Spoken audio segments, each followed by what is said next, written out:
But without further ado, I want to introduce Tienis Dievenage. Now, Tienis is a very good friend of ours. He's here in Cape Town. He's heading up, he's one of the executives at Standard Bank, heading up some of the processes that they're running here in the Western Cape.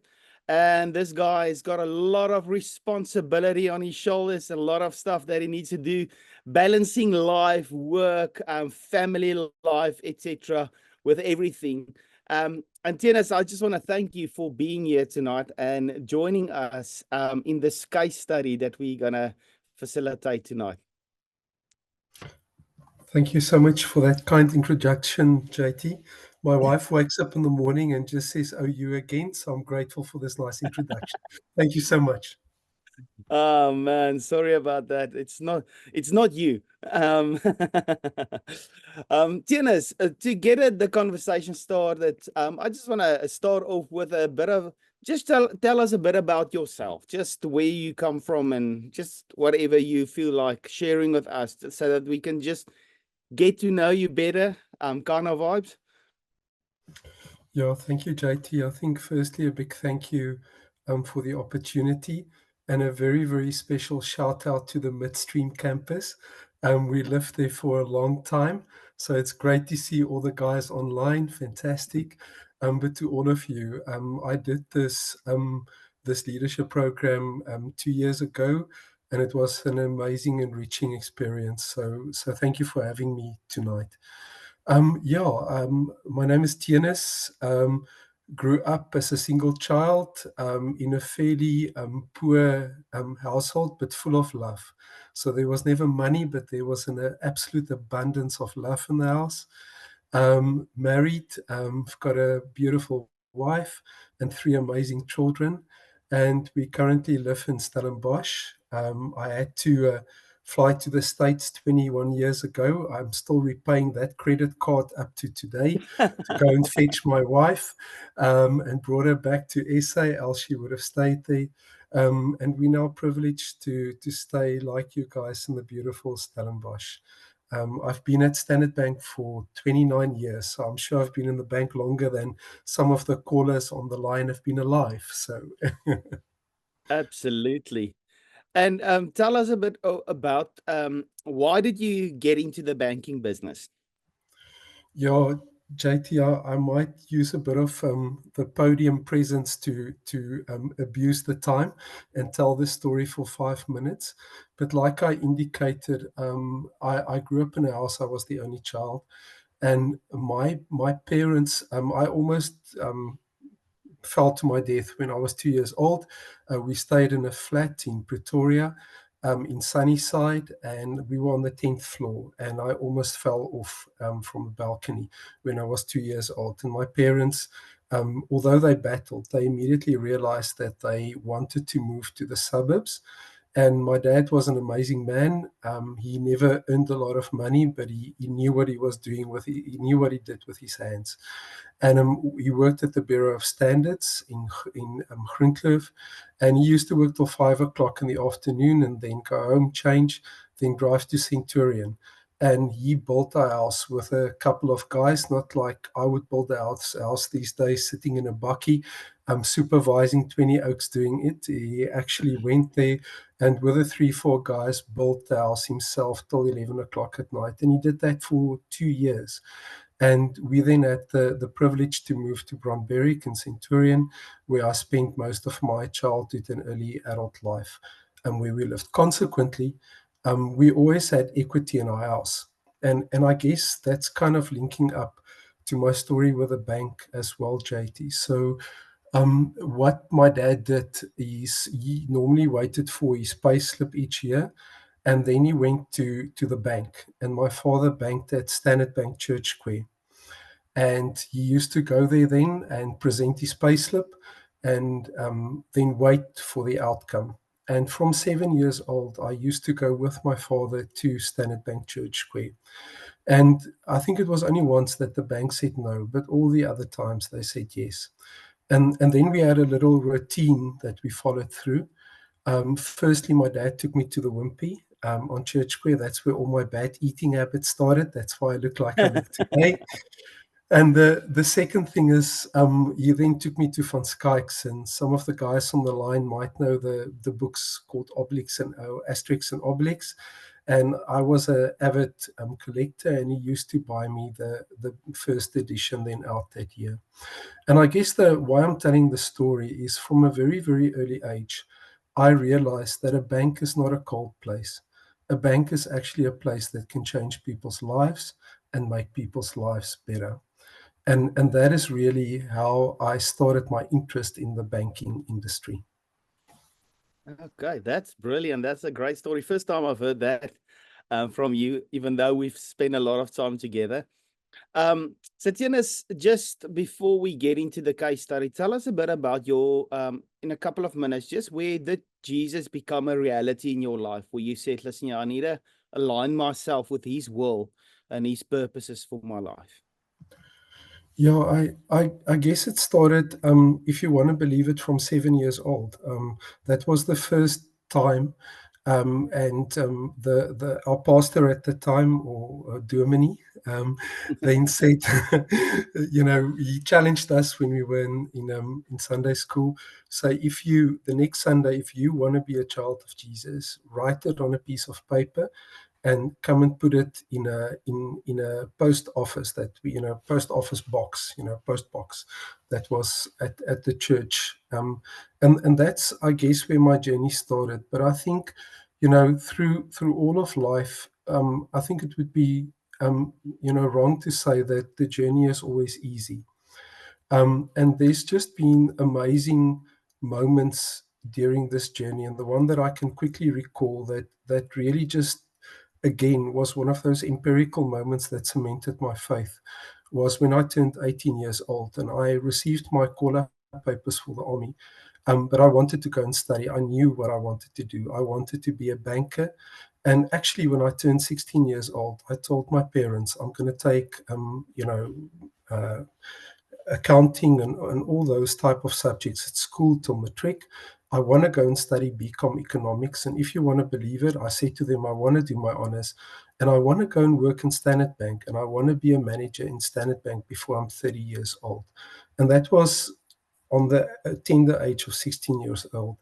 And one of the moments that really cemented my faith was when I turned 18, I got my call-up papers and there was no money for me to go and study. I mean, it was impossible. So my mom was a very industrious woman. So again, in Women's Month, shout out to all women, you change our lives. And she just said, no, this can't be. And we held a yard sale at our house. And some of you might know what this is all about, but it's when you open your house and you sell stuff in your house to the people around you. And we sold all the toys that I collected in my 18 years. And the moment that really cemented my faith again was on that particular day. We sold 500 Rand worth of toys. And the registration fees for the University of Pretoria for the year 1991 was, I'm thinking you're going to guess it, 500 Rand. So the next day, we went with that 500 Rand to the University of Pretoria and we registered me and my dad. And the next day, we went to Standard Bank. And again, because my dad could never repay the loan, my loan was declined twice. But there was this amazing woman, and years afterwards, in a very peculiar twist of fate, I became the regional manager for that part of Pretoria in Standard Bank. And I used to give this lady a hug every time I saw her. She's long since retired because she never gave up on me. And I always say to people, due to a great organization, but more so due to an amazing person, I could go and study and live my dream today still. And it's those very specific moments in life that just reinforce your faith, and you just know that God is with you on the journey. Oh, that's brilliant. I wish the university enrollment fees was still 500 Rand a year. That will make a lot of people's lives way easier. Yeah, but any case, enough of that. Tianus, let's fall in then into our case study. We're talking about the calling, specifically the calling that God gave you and what you've realized. regarding your functioning in our society, in your organization, with people, as a father, as a husband, as a guy that plays a role in your local church as well. There's a sense of calling. I think that all of us we want to know what our calling is specifically for the environment that we call to. And I want you to kind of sketch a situation that you face regarding discovering your calling. And as we spoke earlier, and after that, we're going to give our groups time to go through this situation, to share their own ideas with one another, and then we'll have a feedback session after that. But just set us up with the situation that you were faced with, and don't give us the answer yet. Just tee us up for this so that we can have a good discussion regarding all the principles that we've already started thinking about in the previous hour of today's session. Yeah, sure, Jackie. Thank you. No, sure, thank you. Yeah, it's a very simple case study, kind of in a sentence or two. But I do offer the one that gets it right, a bottle of the finest red wine from Stellenbosch. So, and it's a very simple thing, but it's something that I think needs to be thought through, and certainly that I had to think through for a very long time. So maybe as an intro to the business case, I'm currently the provincial director for the Western Cape, looking after personal and private banking.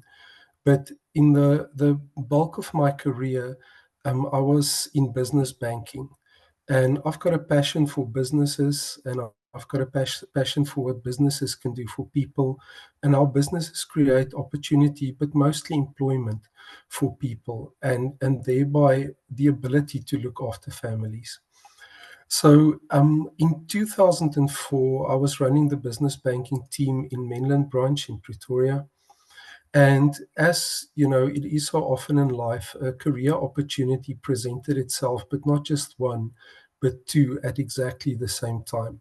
And I'm sure a lot of the colleagues on the line have also experienced this. It's the weirdest thing how I won't say you get tested, but your thought process and as you say, your calling, really. You asked to really ponder through this and make the right decision.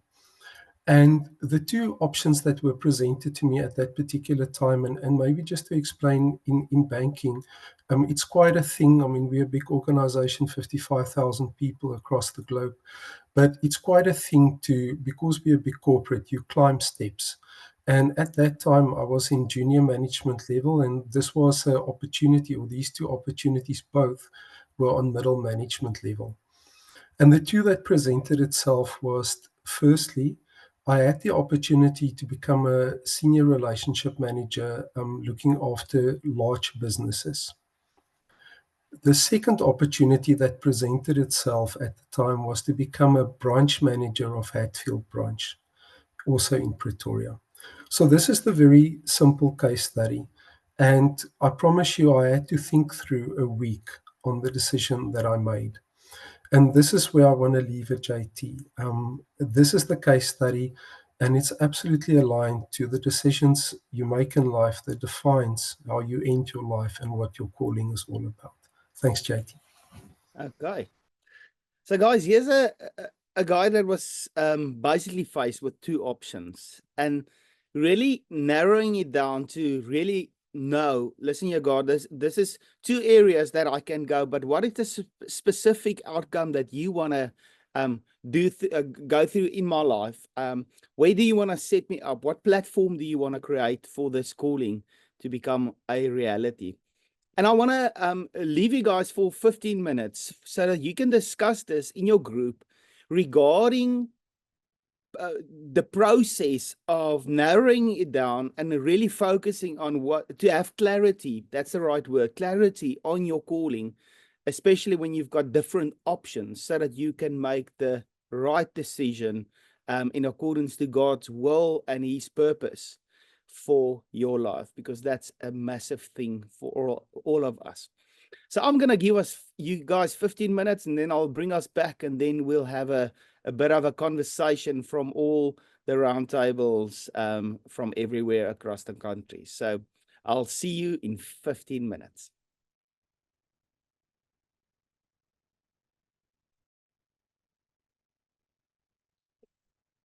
Okay, so I see some of the guys' cameras were still on, and there was a really lively discussion there at the Midstream team.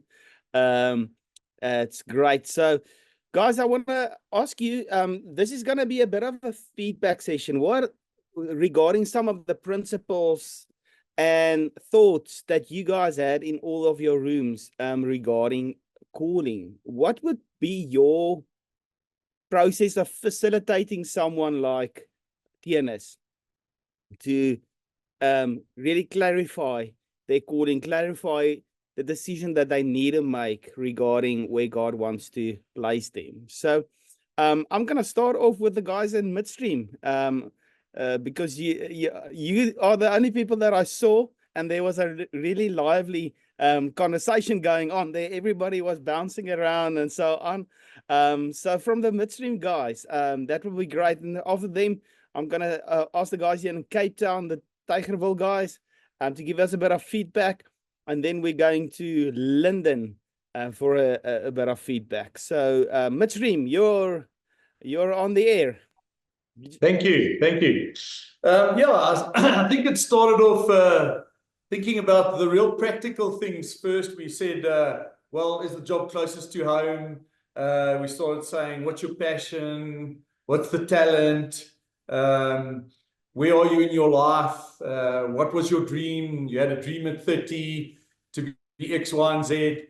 And then we started going back to a very relevant point, which Annelie made around, well, if I've made the pros and the cons, have I now gone and spent time and asked the Lord what he would do? And it's what's vrede in English? Peace. Yeah. Where do I might go faster and get to a goal if I go this way, but where do I find peace in the decision mostly? Have I captured that correctly, team? In the way, and it's to sit down and actually spend time with the Lord and ask him on the two decisions where you have this big decision to make, knowing what you personally want to get to at some stage, but having these two things in your hand with the pros and cons. Which one do you feel the more peace by having to choose it? And that's where we sort of came to. And then I think the team sort of felt that you would have chosen the branch manager because of your experience as a child and going into the bank and being able to be helped and being able to help someone else. I know you wanted to help people in business, and because business creates jobs, but I think maybe at that space, it would have been, we thought that might have been the decision you would have chosen. Oh, that is great feedback. Thank you, guys. Appreciate it so much. Good conversation. The guys in Tygerville, let me not use an English slang, Tigerville or whatever like that. Tygerville, julle mense. What's your feedback in this process? We came to a very similar conclusion where it's all about being at peace and maintaining your integrity. So who are you? And also if there was any promises that you've made towards the one direction or the other, even if you might later on discover it looks on paper like a better choice, whatever you do, stay with your integrity and also stay with the Lord and be in peace. Similar to the journey through the desert with the Israelites. Every morning was new morning with new blessing, and he provided. And as long as you stay on the course, he will provide, and you need to be in that peace and follow through. But we didn't come around to the point of which choice he might have made following that. But that as long as he was in peace on the choice, that would have guided him with the right choice, that he made the right choice. That is a massive statement just regarding integrity. I'm so glad you guys mentioned that, because that's part of the journey of who we are as followers of Jesus. Do I do what I say and I say what I do? That kind of integrity at the end of the day. I'm so glad you mentioned that, because I think that's a very important ingredient in making decisions as difficult as this. The guys from Linden in Joburg, tell us about what was your thought process in this whole debacle. Hello, everybody. Can you hear me, Jyoti? We can. Yes, we're split a little bit, with the minority thinking it's going to be the senior relationship manager, but the majority won, and that is branch manager. And the reason is we also said that he would have peace with his choice. But in the process of making that decision, we were thinking about some of us shared our own experiences of having to make choices between two options. And one thing that came out that was really interesting is someone said that God gives you a passion and he gives you a calling, and then you get a choice, but you can make the decision, because both will be sufficient to serve him. And if you make the decision, he will guide you in that, and he would have your back in that. So it is about also asking him what he wants. But if he gives you that calling and he's in it for you, then sometimes there are options where you can choose either one, and it will serve you and it will serve him. So that was the one thing. And someone here also shared about going for making a choice, but when you went for the interview, you could feel that there's not peace within him to go to that particular job. So it's also about knowing what your values are and what, like you said, integrity, values, who you are as a person. But at the end of the day, you go back to who you were growing up. Where do you come from? That's the thing that came out strongly. So where did I come from? What are my experiences as a child, and what did I live through, and what did it mean to me? So he understood what kind of impact he could make when he was a branch manager because of what he lived through as a child. Can I get that? Yeah. Okay, Yep. that's us. Brilliant. Thank you. So, Tienus, I probably think you wished you had these people around you while making that decision. Tell us a bit about your journey, your thought process with regards to this, your calling. Yeah, thank you, JT. I must say you guys are so amazing. I wish you were all there as part of my journey. So, in actual fact, you encapsulated it perfectly, all of you. My passion was absolutely to be in business banking, to make a difference in businesses. And during that week process that I went through, from a career viewpoint, it was crystal clear to me that I should choose the relationship manager role. But exactly as you guys indicated, through prayer and through really examining my heart, I did then choose the branch manager role. But here's the interesting thing that I really want to expand on. And this is also maybe, if I may, JT, a 2 or 3 minute story, is that as long as your true north is always clear to you, you will get to the right destination.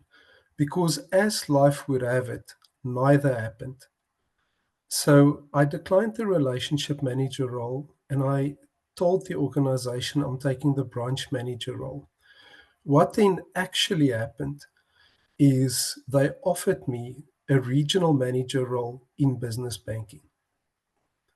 But the true north is that I realized that I want to change people's lives. And just as a lot of you said, it superseded my love for business banking. And I can honestly tell you, over the past 10 years, and this is not a Standard Bank phenomena, it's a corporate banking phenomena. Over the past 10 years, I've been in 8 different positions. And in 2 of them, I've been presented with a Section 189. And through all of that, the only way I could see through and survive that was A, through faith. and B, never forgetting what my true purpose is. Whether you get a smaller job, a bigger job, these things are all irrelevant as long as your true north stays true and you're true to it. And you spoke about integrity, JT. The biggest piece of integrity before you live it out to others is living a life of integrity to yourself and making those right decisions. And the one thing that I've realized, which I always tell my people, is certificates, awards, money, all these things ultimately mean nothing. All that matters is the difference you make in people's lives. And that is the calling then that's on your life and the decision that you ultimately make. And I can tell you honestly now, looking back in the rearview mirror, in the position I'm now, this year alone, we've offered R1 million to flood victims in the Western Cape as an organization, and we're currently actively involved in 20 NGOs supporting people in dire need across the province. And that is really the thing that I live for and wake up for every day, is that difference that we can make. Thank you so much for the opportunity, JT, and thank you for sharing with these amazing people. Truly appreciate it. Oh, that's so great. Thank you. And when you just started talking about no matter what the money is, what the certificate on your wall is, whatever bonus there is, it's all about impacting people's lives and changing their lives. And I'm thinking about where Jesus came into a synagogue and he started reading from the book of Isaiah, and he said the following to them. He said, "The Spirit of the Lord is upon me, because he has anointed me and commissioned me to bring good news to the poor. He has sent me to bind up the wounds of the brokenhearted, to proclaim release to the captives, to the freedom of prisoners, and to proclaim the favorable year of the Lord." And when I think about that, Jesus basically is saying, this is my calling, to preach the good news, to bind up the brokenhearted. Everything in that whole commissioning moment of Jesus, he said, God commissioned me to do this. It basically boils down into all our areas of influence. How are we busy with that Jesus is busy with? Preaching the good news to the poor, healing the brokenhearted, opening the doors and prison cells of the captives, and proclaiming the year of the Lord, the good news of God restoring mankind. And I think whatever the platform is that God gives us, it's a vehicle God uses to roll out his calling through your life. And that's to impact people's lives and to really change their lives. So thank you for that, Tienus. And God bless you guys in whatever you do. I think on the business side as well, but also in your personal life and the influence that you have, that you will really raise leaders around you that live with the same purpose of improving people's lives through the vehicle that they have through this corporation and this organization. So thank you for your time. Appreciate it. I know your kids have a school play and everything going on, so we want to bless you and release you. Go enjoy it and send regards to your family. Thanks, JT. Cheers, everyone. So everyone, with regards to this, when you take your workbook, basically your journal, and there's when you page a bit back through the chapter on calling, you'll find a page that will say the following: calling. What do you know now? There's this little circle of what do you know, and then there's a circle of what you know. And I want you to take a moment, just 5 minutes of silent, just thinking, what stood out for me in this session so far? What is the nuggets that I can take with me, and write it down so that you don't forget it, because I think that's the big thing in our world today. There's a lot of information, and there's certain things that we really need to chew on in our journey. So just take 5 minutes to jot that down. What do I know now? And we'll facilitate that further during the session on how you can elaborate on that and take it to other people. And then basically at 8 o'clock, we'll be back here with our keynote speaker. So I'm going to give you 5 minutes or whatever time you need. But basically at 8 o'clock, we're going to start with our next session. So enjoy the time of thinking and writing. Okay. Excellent. Great to have you back. And great to have you back again, Emil. It's good that you're part of the LifeWork Hybrid team and our facilitators and our speakers. It's great to have you with us on this topic of calling.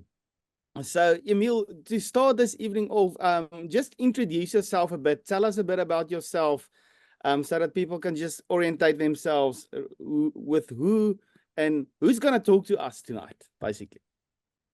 Thanks for the introduction, JT. So my name is Emil Robenheimer. I actually lead one of the organizations that is linked to Doxodeo called Pop-Up. It's the People Upliftment Program. So it's one of the city change initiatives that Doxodeo started 25 years ago, and I have the privilege of leading that organization. I started in financial services and spent 10 years there, and then ran my own strategy consulting firm, and then kind of God brought me into this space 3 years ago. And a lot of that is related to calling. So I'm happy to share some of that story today. So I take it that you've had a pretty interesting journey regarding your calling, starting off with within the financial services, your own company of consulting, and now as part of the organizational team of Pop-Up in South Africa. Emil, tell us a bit about what you want to share with us regarding calling and what you've discovered in your journey with Jesus. Yeah, sure. So if you guys don't mind, maybe I'll kind of share it as a little bit of my story and some of the challenges that I was faced with, where specifically calling kind of came up. So I was really privileged at the age of 16. My parents held like a coming of age ceremony for me. So similar to like a bar mitzvah or a bar barakah, or whatever you want to call it. So at that ceremony, I was blessed to receive prophetic words. So like prophecy has been part of my life since a really early age. And one of the verses, it was actually inscribed in a ring that my parents gave me, and it's inside of my wedding ring now. It's from Haggai 2, verse 23. I have chosen you, O Zerubbabel, and I have made you my signet ring. And so at the age of 16, there was this kind of specific calling that was communicated over my life that at the time I didn't understand at all, right? So it's like a nice verse, and you're like, okay, God is calling me, because, I mean, we know there's this dynamic about a caller and a person being called. So I have chosen you, O Zerubbabel. He's calling me by name, and he's calling me to a specific function, to be his signet ring. But at the time, that didn't really mean more to me than just being called. Right? So that's really nice. I'm called. I have no idea what that means. And so I think probably you're one of three people. Either you've absolutely never heard a call on your life. You don't actually know whether you have a specific calling and how to navigate that space. And that kind of has its own set of challenges, right? Because if I don't know what God's specific calling is over my life, sometimes I could feel like I'm just feeling around in the blind, and I'm trying to navigate things and decisions specifically, and I don't really have a grip on that. Some of us have been called, but we're kind of in waiting. So we have this calling over our life. We're not really sure what it means. We're not sure what season it's for. We're not sure when it's going to manifest. And some of us are actively walking in our calling. And so you're probably kind of in one of those three groupings. But as I was journeying through kind of this process, it took 8 years before this calling was clarified. So 8 years later, at the age of 24, after I kind of went through a crisis of faith, God clarified my calling. And the fascinating thing is, this was a functional calling. It was specific to what I am supposed to do in kingdom. It's not like this is your job or this is your career path. It's like, what have I gifted you with for kingdom purposes? But before I explain that, I do think there's a brilliant scripture that helps us understand our general calling. Because all of us, whether you heard a specific call over your life or not, you have a general calling, isn't it? When you call Abba Father by the spirit of adoption, and you are adopted into sonship, as Romans 8 tells us, that means that we are included in the general calling, isn't it? And so I want to read this scripture from 2 Corinthians 5, specifically verse 19 and 20. It's a long discussion that Paul is kind of having, but he goes into this very specific conversation in verse 19 and 20. It was God in Christ reconciling and restoring the world to favor with himself, not counting up and holding against men their trespasses, but canceling them and committing to us the message of reconciliation. So we are Christ's ambassadors, God making his appeal, as it were, through us. I have been given the ministry of reconciliation, just like every one of you. We are here to reconcile all things to Christ, not all people, all things. That includes systems. Are you with me? Because we are dealing with broken systems. So if we reconcile that, if we redeem that, that's part of our calling. And that includes the business world. This general calling pervades every aspect of society, and that's already true. So if I'm sitting in this space where I'm saying, well, I've maybe not heard a specific call yet, or I've heard a call, but I don't know what it's for or when it's for. Do you have something to keep yourself busy with? Yes. So let me ask you this. If you are called to be a doctor, right, a medical doctor, a heart surgeon, whatever it is your training part of your calling? It's part of your calling, right? You can't be a doctor unless you go through a particular prescribed process of preparation. And so sometimes I am not going to know what I'm called for while I am going through preparation. That doesn't mean I'm not going through preparation. And so if we kind of reframe the way that we think about our life, every season is a season of preparation. That doesn't mean there is no call. It just means I don't know what it is yet. I don't know what I am being prepared for, but a loving Father is preparing me. And so 8 years later, God revealed to me this idea, this fundamental understanding of what's happening. And I don't want to get into the details, but the point is Zerubbabel, it's not about God calling Zerubbabel, it's about the name. Because remember, he didn't call me by my name, he called me by a different name. He called me by Zerubbabel. And at the time, I didn't understand what that meant. But Zerubbabel was born in captivity in Babylon as the prince of Judah. His father was the king of Judah when they were brought into slavery. So he was born as a king, but he was a slave. And it is by him and the priest, whose name I believe was Joshua, that they led out the remnant from Babylon to go rebuild the temple. And so the fascinating thing about Zerubbabel is his identity actually was as a king, which is interpreted as functioning in the marketplace, right? But it is by his plumb line that the temple was rebuilt, says the stories of Haggai and Zechariah, the prophecies.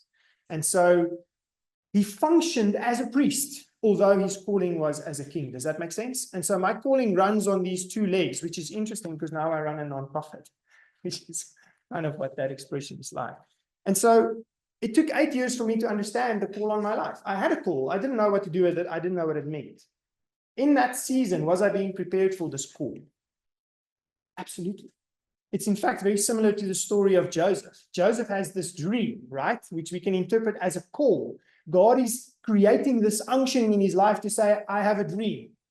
I have something that I believe in. And then he goes through this 14-year journey that looks very different from the dream he had. Are you with me? Does that undermine the dream? No, those 14 years, although they seem unjust and they seem unrighteous and they seem unfair, were just preparation for the fulfillment of the calling. And if we think on really short timelines, I think we miss the nuance in the calling. And so now I have this calling, but I'm working in the financial services sector. And honestly, I'm not enjoying it. I really don't like my work. I know God is preparing me. Those 10 years that I'm in the financial services sector, twice I asked God, please, can I quit? Because I really just don't like what I'm doing. And every time God says it's not the right time. Because you see, this is sometimes the issue with calling. Once we know what it is, we want to force ripe the fruit. And that's the danger about hearing the call before we're ready. Because we can force it. We can try to force it right. And then we make decisions based on this incredible calling over your life. The question is, whose job is it to bring that calling into fulfillment? because the timing is not always up to me. Sometimes it's up to God, and I have to function in obedience and in step with what he's saying. And so during these 10 years and the 2 times I almost quit, like every time I'm like, can I just get over with this? And at some point I start talking to God to say, okay, so what is this next step? What must I actually do with this calling? And he takes me through this process, and some of it was discussed in this room, and I'm sure some of the other rooms discussed it as well.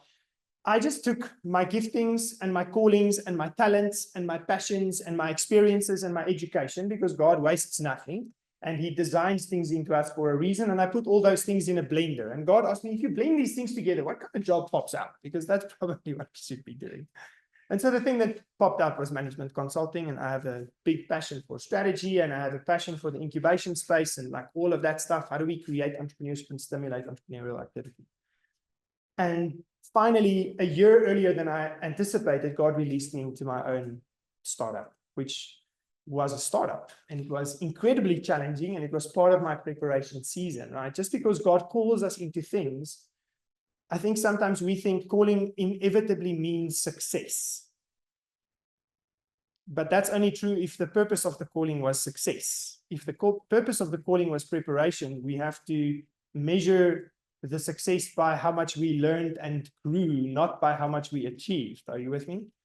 And so sometimes we miscalibrate this because we anticipate what we think God's agenda is, which is very arrogant because his ways are higher than our ways and his thoughts than our thoughts, right? We need to be willing to engage that process. 3 years into this, probably 5 years into this, actually, COVID struck. Consultation work is the first stuff that gets switched off. We just moved into my parents' house because they were immigrating to New Zealand. My mom was already there. My dad was still here. Lockdown happened.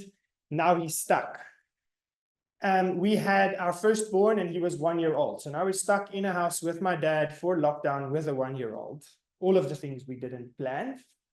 And 3 months into this process, he decides he wants to now also get divorced. So we're dealing with all of that stuff at the same time, while my business is under enormous pressure, and my wife works for the church. So she's like the provider, but she works for the church. So we're not earning an enormous amount of money. In that season, a huge opportunity comes my way to become the head of strategy for one of the big financial services firms I used to service while I was in financial services sector. It's a 3-month process. Eventually, I have a Sunday lunch with him. We go through the details of this agreement, and we're like, yes, this is going to work. This is a good idea. So they were just going to finalize the paperwork. They would send it to me the Monday. Now, the timelines are pretty tight because the Thursday, they're having their strategic breakaway for the next year. If I'm the head of strategy, I kind of have to be there. So I have to make a decision by the Wednesday. I have 3 days to make this call, but obviously we've discussed it, so it's fine. The Monday, I get the contract. And as I read through this contract, I'm like, God, what is going on? I'm looking at this thing and I am angry because of the constraints they impose on me. They're effectively writing me into slavery. And I'm like, God, this is not... I come from financial services, which in my context was Egypt. I've now walked through this desert season. Now I get a contract that says it would be better for me to die in Egypt. Why did you bring me into the desert? I'm like, God, I can't sign this. This makes no sense. But now there's pressure because the money is going to get us out of our current predicament. So it's kind of a choice for financial freedom, but for personal slavery, right? And to make matters worse, me and my wife are not on the same page because my wife wants to get out of Dodge, right? She wants to get out of the mess that we are currently in. And this is the easy way out. So now these 3 days become really long and very short at the same time. And by the Wednesday, me and my wife are still not in unity because unity must be the answer, right? And so delay or not making a decision is also a decision. And so I say, no, I don't take the job because I know what God called me to, and this is not it. I make a choice for calling against comfort. Comfort would have been the easy choice, but it wouldn't have been the right choice. And I just knew this was not the right thing. A couple of months later, kind of the business starts to restore and the post-COVID stuff starts to happen and everything happens. I get a phone call from the previous CEO of Pop-Up. He says, Emil, we have a crisis. We just went through a leadership transition. The person resigned after 3 months. Can you come help us out? As a consultant, because kind of that's what I do. So I'm like, yes, that's fine. I take over some of the executive responsibilities in that season. And 6 months later, because now they're super antsy, they don't want to appoint somebody new because it's been an absolute mess. They thought they had the right candidate. It wasn't the right candidate. It lasted 3 months. So now everything's protracted. Like they have to be really sure. 6 months later, when the appointments open, I'm like, I really feel God is asking me to apply for this job. Doesn't make sense. The business is starting to take off. Like everything is finally starting to work. And now God is saying, well, I want you to apply for this position. I apply for this position. Takes like another 6 months. It's a whole long process. I eventually end up in the top 3. I end up in the top 3 with another lady that I have a very good relationship with that I know applied after I applied. And I'm kind of a confidant. She uses me for like soundboarding stuff. She doesn't know I'm in the running. We're supposed to get a call the Monday after this final round of 3 interviews. The Monday afternoon, just after 5, this lady phones me. She says, Emil, I have a big crisis. I have 2 job offers on the table. One of which is for the CEO of Pop-Up. Now she's asking me for advice. She doesn't know that I'm one of the other people. And the other one is for a chief marketing officer in another environment. She comes from a marketing background. She ran marketing stuff for like really big global organizations. And God in that moment tells me, Emil, this is David with Saul in the cave. What are you going to do? That's the conversation. While I'm on the phone with her, God is like, this is what's running through my head. And I'm like, God, I'm not going to touch Saul, because if you called me to this, you have to appoint me. I can't take this job. It's not my job to take. It's your job to give. And so I tell her, I think you should take the job that scares you the most. In my mind, that's a job that she hasn't had before. And I think it's the CEO position. I in the call, I go to my wife, I tell her I didn't get the job because I'm under the impression I don't get the job. The next day, the afternoon, I get a call from one of the directors of Pop-Up. He says, Emil, I have great news. You got the job. I'm like, what? What do you mean I got the job? Because they obviously don't know. And like, there's this beautiful restoration story that comes from that. But the point I'm trying to make is that in that moment, I was confronted with this kind of crisis to say, am I now going to choose calling over obedience? Because it was easy to choose calling over comfort for me. But now am I going to let my calling go in obedience to God? That's kind of a little bit of an Abraham moment, like, let's go sacrifice Isaac. And the question we need to ask ourselves is, what is the function of our calling in our life? If our calling becomes an identity statement, if it becomes a value statement of over our life, I think we're in a very dangerous place. But what I do want to position perhaps is that calling is something that we respond to. It's something that happens to us. Does that make sense? It's not something I engineer. It's not something I design. It's something I hear from the Father. And I think the challenge that we have is that we do not know the voice of the shepherd. And if I do not know his voice, I cannot follow, because I have to hear the calling over my life. And that requires me to be positioned in a place of intimacy, first and foremost. I think sometimes we have this idea that our calling is our work unto God, and it becomes this obligation. It becomes this thing we must do instead of a response to the love that we have experienced. And so if I position myself in relationship with God and I hear what God is saying, I am able to respond to his calling. But you know, the other interesting thing about calling is calling is always authorized by the Father, which means when I step into calling, I am authorized to do the things I need to do in order to accurately express that calling. And this is incredibly challenging when I'm functioning by the sweat of my own brow. If I am trying to kick open doors and I am trying to make opportunities happen, I'm doing that on my own authority. I am no longer functioning as an ambassador of God, he making his appeal, as it were, through me. I am the messenger of someone else's authority that's far greater than mine. You guys wouldn't care if I came here to tell you about all of my authority, because my whole life story is God speaking through me. Well, not all of it. Obviously, I make lots of mistakes. But the point is that calling in itself is just a response. And the beautiful thing about calling is it's something that actually comes with authority, because calling has an objective, it has a plan. And maybe I think we overcomplicate calling sometimes, because calling, in my mind, there's this general calling, reconcile all things unto God, right? But the second dimension of calling is when God appoints me. And when I am appointed to a position. I have a function. Does that make sense? But that function is not a function in a job. It's a function in kingdom. What am I here to facilitate on behalf of the king who sends me as an ambassador?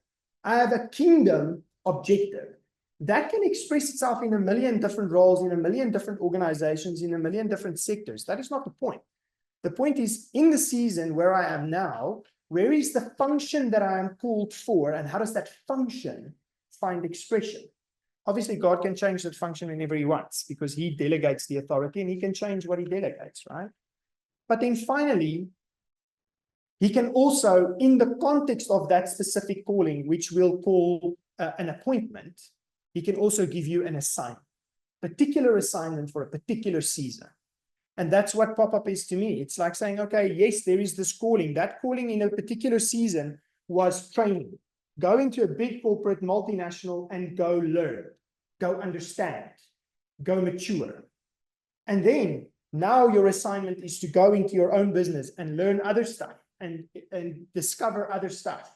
And now the assignment is switched to pop-up to say, for this season, the assignment in the context of your calling is this particular thing. And so if we kind of take that view and separate this, really everything we do is always calling.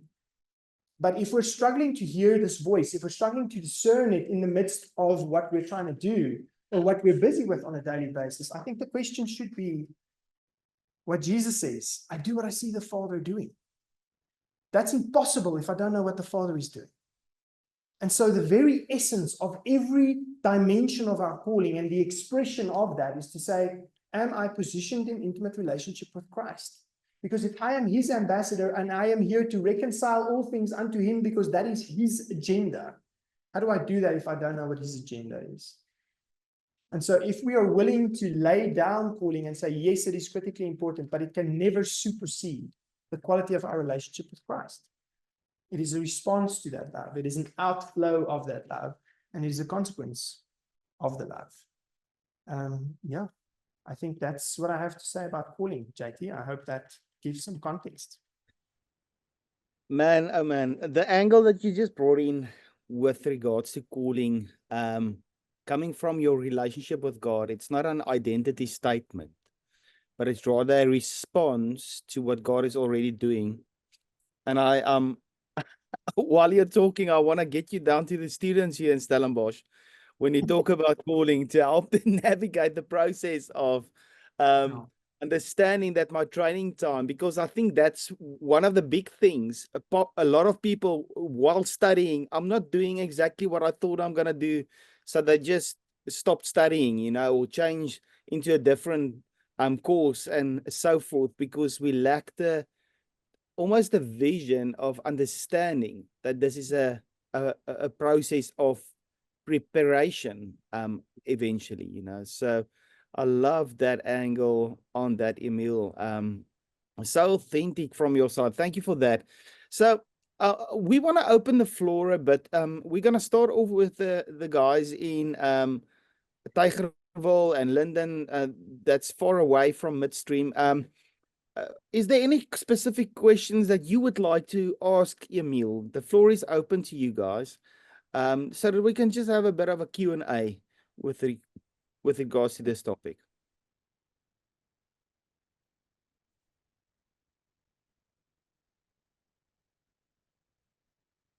all of you chewing on the deep stuff that Emil just shared with us. Yes, Still Tycho. processing. Maybe you're still processing, but I think maybe a question would be what Emil mentioned earlier around where the calling could become almost your identity versus listening to the caller. Maybe a bit more in detail around that principle, because I think that can be something that could be a bit of a pitfall. Okay, that's a great question. If you don't mind me jumping in, JP. So Please. my perspective on that is we all have, like, we're multi-dimensional beings, right? Am I a father? Yes, I am a father. I have 3 kids, right? So I am a father, but I'm not just a father. Does that make sense? I have many facets of my being. And the challenge is, calling is a facet, of course. It is an important facet of who I am, but it is not the defining criteria. The defining criteria of my identity is that I'm a follower of Christ and a lover of Jesus, right? And so as soon as we kind of start compartmentalizing and saying, well, my identity is only one-dimensional, it is only this calling thing, I'm saying, no, that can never be. I'm a father, I am a husband, I am a Jesus follower, I am a businessman, I am many things, and I am called.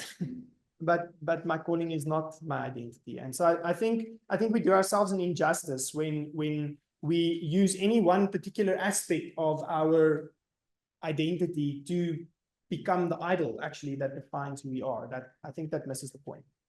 I'm defined by Christ's opinion over me, and that is also more than my calling, because the calling is seasonal, perhaps, you know. No, thank you, Emil. That's well said. Any other questions from you guys in Tygerville? No, that's, I think, good for this evening. Thanks, JD. Okay, cool. Lyndon, from your side, is there a question that you want to ask Emil while he's on the air?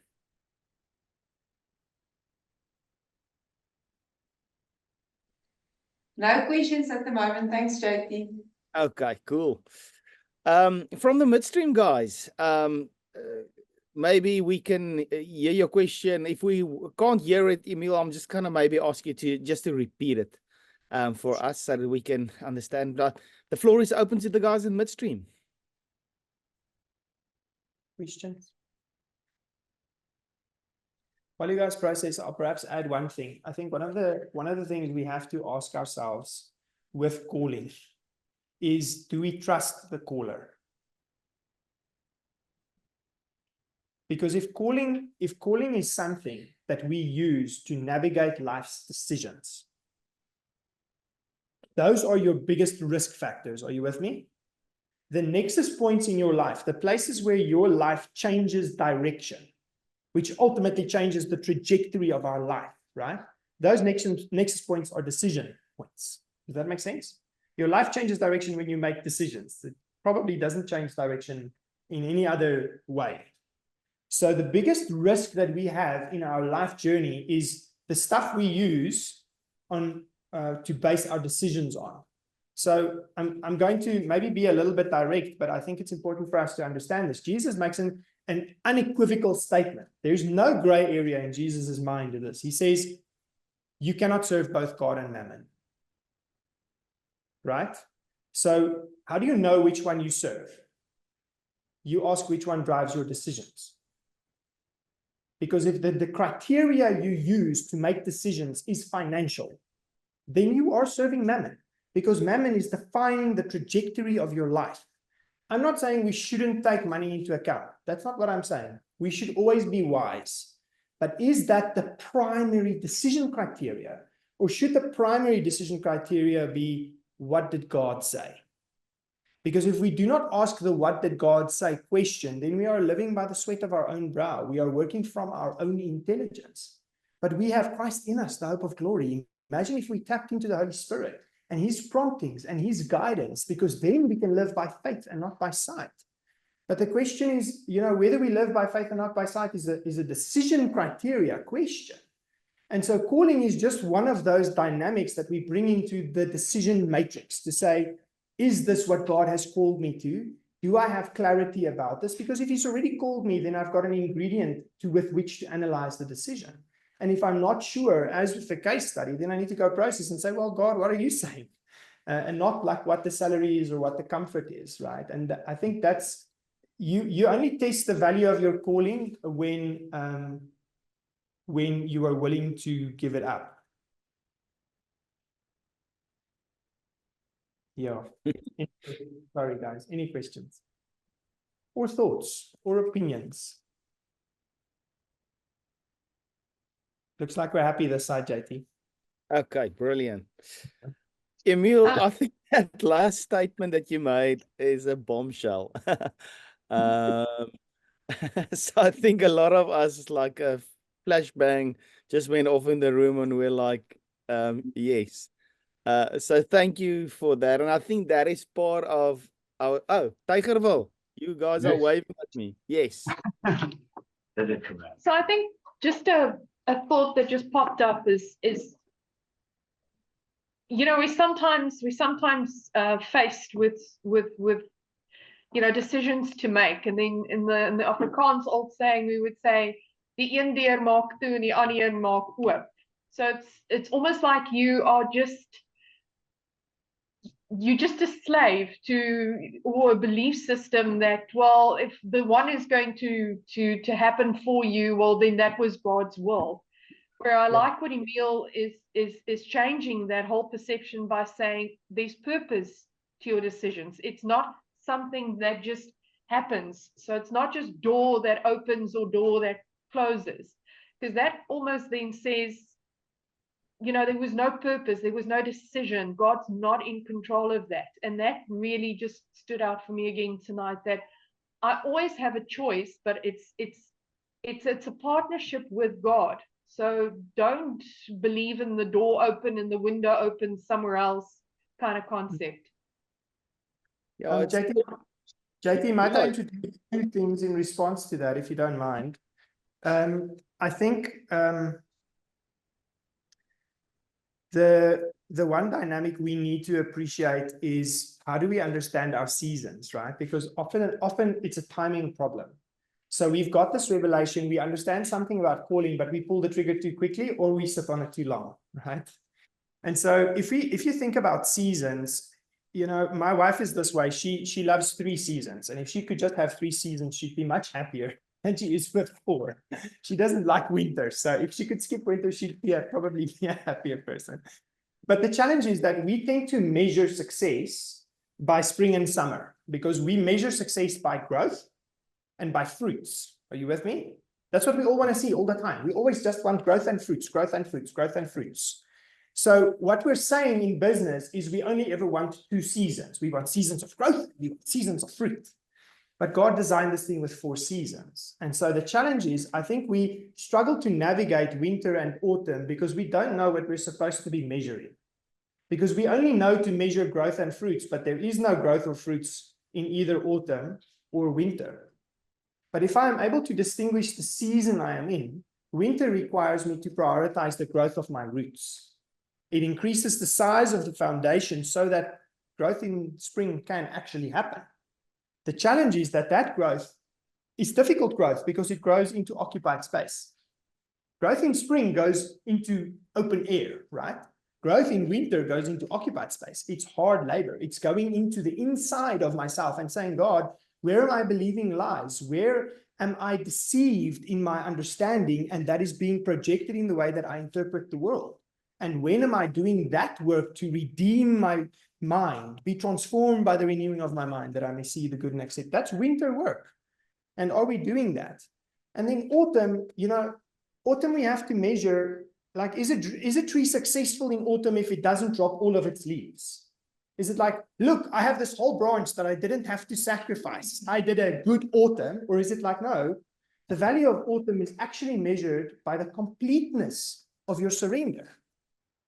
And so if I'm confronted with an autumn season, God is expecting me to come to a place of surrender. Romans 12 verse 1, now therefore present your body as a living sacrifice, because that is your reasonable service and your spiritual worship. And then I say, no, I don't want any of this autumn stuff. Just give me new growth. right? And so if we accurately discern the seasons we're in, even in the context of our calling, we're going to change what we measure, which means we change the way that we define success. And I think that is so helpful to navigate this space, because otherwise it becomes incredibly confusing. I'm sorry, I can't remember what the second thing was. My apologies. Just sit on that for now, JT. Okay, cool. I've got a question here from our guys in Joburg, coming from Wilgevel. The question is, all business textbooks teach you money is the focus. What is the objective then if opening a business, what is the objective then of opening a business if money making is not the primary focus? So, I mean, I don't mind talking about this. I'm sure you're going to talk about it later in this whole journey as well. But maybe, I suppose the fundamental assumption we have to first clarify is, did God create business? Is business a God idea or not? Yes, it's a God idea, right? Okay, so if it's a God idea, then perhaps we need to ask the question, not what does the textbook say, but what is God's objective with business? Does God want profit? Like, is he like saying, you guys better make money because kingdom is going bankrupt? No. He owns all the silver and gold, right? His primary objective is not money. I think Psalm 1 gives us a very good example. But the righteous man is not so. So we won't go into the wicked man. The righteous man is not so. He meditates on the precepts and the principles of God day and night, and he shall be like a tree. And then it's really fascinating. What is the most important criteria about this tree? It is planted by the river. And because of where it is planted, it will bear fruit in its season, its leaf will not wither, and whatever it does will prosper. Now, what I want you to hear by fruit is profit. So does a healthy tree make money? Yes. Does money make a tree healthy? No. Because you can create money by destroying value. God is not in the money business, he's in the value business. So if you create value, will that ultimately translate into profit? Yes. Can you also make money by destroying value and by doing kind of consumptive activities? Yes, you can. Is that what God's agenda is? So if you are running a kingdom business and God is the CEO of that business, then perhaps you need to ask yourself who you're reporting to and what he's measuring. Because otherwise you might get it a little bit wrong. So this leads me to a point, JT, that I wanted to add earlier. There are two incredible gifts that we have been given that nothing else that God created possesses. The first gift is freedom of choice. No other organism or thing God created has the ability to make a choice. What that implies is that we have the capacity to envision a future that is different from the present. No other organism can do that. They cannot envision it. Are you with me? This is an incredibly powerful capacity. And then with that, he gives us a second incredible gift. And that gift is the ability, as God has, to create. Now imagine you mix your agency, your ability to make decisions, your ability to envision an alternative future, and mix that with your inherent godly capacity to create. Then you cannot say you walk into a space and the one door opens and the other door closes, because he's looking to you to create value. He's not looking to you to wait. What we need to understand is that does play out on a maturity spectrum. Galatians 4 verse 1, Paul writes this incredibly well. He says, an heir, even though he is the heir to everything, when he is yet a child, he is no different from a slave. So Paul writes this in 1 Corinthians 13. He says, when I was a child, I spoke like a child, I reasoned like a child, and I acted like a child. But now that I have become a man, I have put away childish things. And so the question we need to ask ourselves is a maturity question. How mature am I in my understanding of calling, in my understanding of purpose, in my understanding of my creativity and my agency? Because if I am sitting here as a victim, then I am no different than a slave. But if I am taking up my authority to execute my calling, because that is my God-given capability, that's going to change my posture radically. But all of us have to make that choice. God is not going to do it to you. He's going to give you the option. And the question is, am I going to be willing? I think sacrifice is a bad word. I think if you want to make a decision, that requires discipline, doesn't it? If there is no discipline, there is no decision. Does that make sense what I'm saying? So we have to recognize that when you say yes to something, you are automatically saying no to something else. That requires discipline. So in my journey, in my calling, am I going to have to employ discipline? Are there going to be times and opportunities and experiences where I have the choice in my calling whether I'm going to employ discipline or not? And if I choose not to employ discipline, is that going to negatively affect my calling and the impact thereof? Yes. And we have to recognize it's not like there's your calling, go, and then nothing happens. No, we have to constantly employ the discipline because the love of God compels us, right? So I hope that helps, JP. Did that answer your question? Absolutely. Thank you so much for spending time with us. And I think you gave us a lot of things to think about.